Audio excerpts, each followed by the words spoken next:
నగరంలోని RTC bus stand దగ్గర CPM party ఆధ్వర్యంలో నిరసన కార్యక్రమం చేపట్టారు.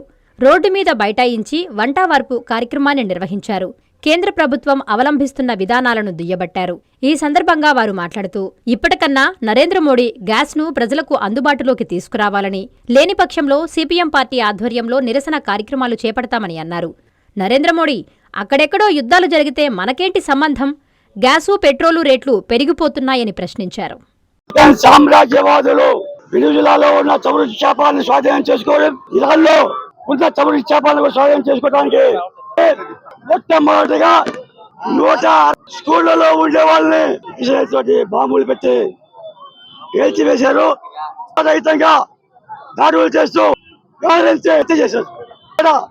సమయానికి పెట్టుబడులు పెట్టుకునే ప్రయత్నం చేస్తారు. తీవ్రతగా పోరాటం సాగిస్తుంది. ఈ రోజు దేశంలో గ్యాస్ సంక్షోభం నెలకొంది.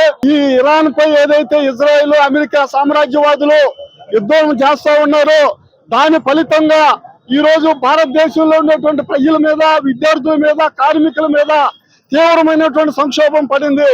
ఈ రోజు గ్యాస్ సరఫరా అందక ఒక పక్క హోటల్స్, హాస్టల్స్, అదే విధంగా అనేక చిన్న చిన్న వ్యాపార సంస్థలన్నీ కూడా మూతపడేటువంటి పరిస్థితి వచ్చింది. దాని మీద ఆధారపడి జీవనం కొనసాగించేటువంటి కార్మికులు కూడా తీవ్రమైనటువంటి నష్టాల పాటు ఎదుర్కొన్నారు. ఉద్యోగాలు పోతా ఉన్నాయి, వాళ్ళకి ఉపాధి పోతా ఉంది.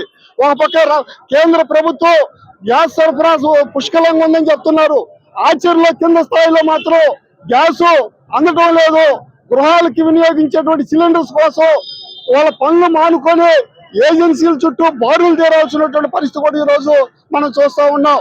కాబట్టి వెంటనే కేంద్ర ప్రభుత్వం, రాష్ట్ర ప్రభుత్వం సమన్వయం చేసుకొని గ్యాస్ సరఫరాకి ఎటువంటి ఆటంకాలు లేకుండా చర్యలు తీసుకోవాలి. సౌరుకు సంబంధించినటువంటి ఆ దేశంలో దోసుకునేదానికి, ఆ దేశాన్ని ఆక్రమించుకునేదానికి, ఆర్థిక వనరుల్ని రాబట్టుకునేదానికి ఒక పెద్ద కుట్ర పన్ని ఇతర దేశాలన్నీ కూడా కలుపుకొని ఈ విధమైనటువంటి దేశాల మీద దాడి చేసి ఆ దేశాలని ఆక్రమించుకునేందుకు ఒక పెద్ద కుట్ర అమెరికా చేస్తా ఉంది. దానికి తొత్తుగా ఈ రోజు మన భారత ప్రధాని మోడీ గారు వ్యవహరిస్తా ఉన్నారు. ఇది చాలా సిగ్గుచేటుగా సిపిఎం పార్టీ భావిస్తా ఉంది. అంతేకాదు ప్రపంచ దేశాలన్నీ కూడా శాంతిని పాటించాలని చెప్పి, ఇజ్రాయెల్, అమెరికా చేస్తున్నటువంటి ఇరాన్ పైన దాడి చేసిన దాన్ని ఖండించాలని చెప్పి ఈ రోజు సిపిఎం పార్టీ ఆధ్వర్యంలో రూరల్ కమిటీగా ఈ కార్యక్రమాన్ని చేపట్టాం. ఈ రోజు వ్యాపారస్తులందరూ కూడా గ్యాస్ బుకింగ్ చేసుకునే దానికి బుక్ కావట్లేదు.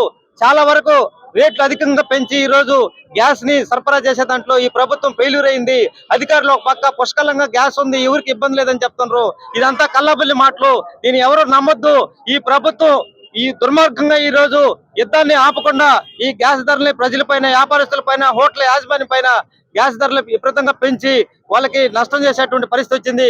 కాబట్టి ఈ యొక్క యుద్ధాన్ని ఆపి శాంతియుతంగా మొత్తం కూడా అందరూ కూడా చేపట్టాలని చెప్పి ఈ సందర్భంగా తెలియజేస్తా ఉన్నాం. మిత్రులారా, ఎన్ఎల్ హాస్పిటల్స్ అత్యుత్తమ వైద్య సేవలు సామాన్యులకు అందుబాటులో. అపార అనుభవం గల వైద్య నిపుణులు doctor Nagendra Prasad Kulari, managing director, గుండె వ్యాధి వైద్య నిపుణులు గారి ఆధ్వర్యంలో cardiology, neurology, surgical gastroenterology, orthopaedic, ప్రసూతి మరియు గైనకాలజీ, పల్మనాలజీ, జనరల్ మెడిసిన్, మరెన్నో పలు విభాగాల వైద్య సేవలు. అత్యాధునిక ఎక్విప్మెంట్ గల ఐసీయూ, ఆపరేషన్ థియేటర్, క్యాథ్లా, 24/7 ఎమర్జెన్సీ మరియు క్రిటికల్ కేర్, అడ్వాన్స్డ్ మిషనరీ గల ల్యాబ్, సిటీ స్కాన్, ఎక్స్రే మరియు సేవా విభాగం గల వర్కింగ్ స్టాఫ్. అన్ని కంపెనీల హెల్త్ ఇన్సూరెన్స్ సౌకర్యం కలదు. అందరికీ అందుబాటులో అత్యాధునిక వైద్య సేవలు అతి తక్కువ ఖర్చులో. ఎన్ఎల్ హాస్పిటల్స్, పివిఆర్ కళ్యాణ మండపం ఎదురుగా, అన్నమయ్య సర్కిల్ దగ్గర, మాగుంట లేఅవుట్, నెల్లూరు.